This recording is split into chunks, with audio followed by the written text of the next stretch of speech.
See this? And this?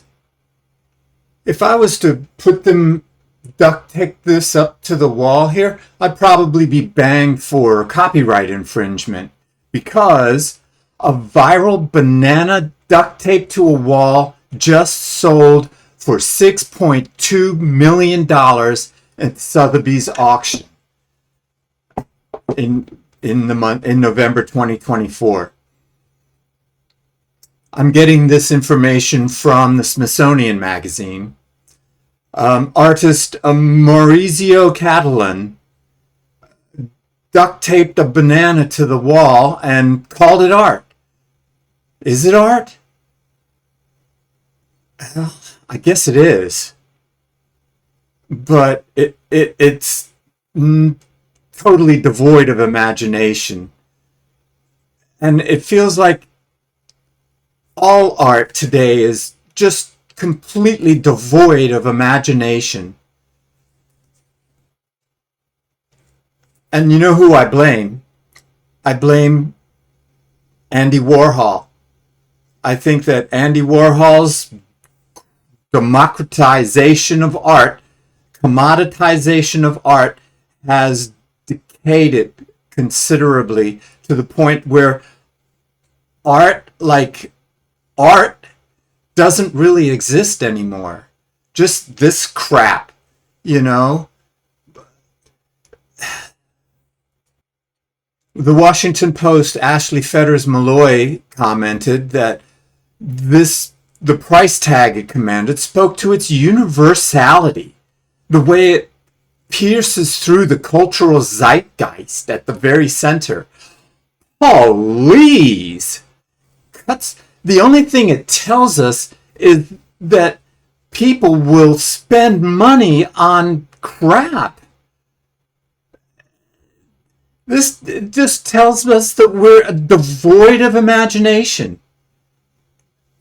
You can't even, and it just yeah, I guess our cultural zeitgeist is that there's no such thing anymore as a cultural vision, an American dream, if you want to call it that.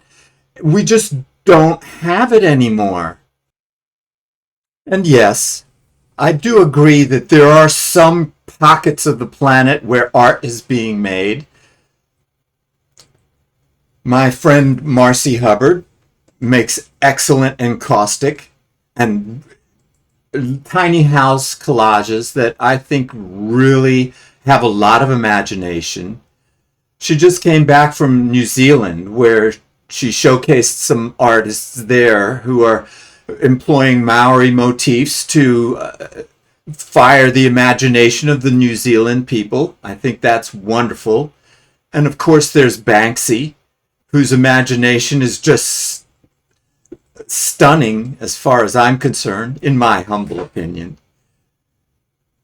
But by and large,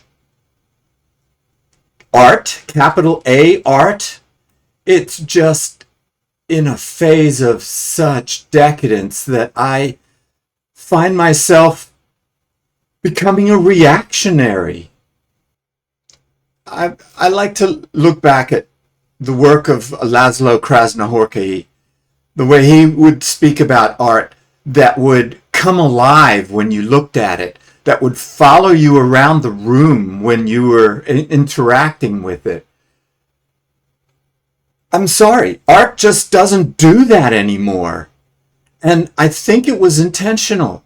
I think it was commoditized after Andy Warhol by galleries and billionaires to suck the dreams out of your and my heads, out of our hearts. And look where we've gotten.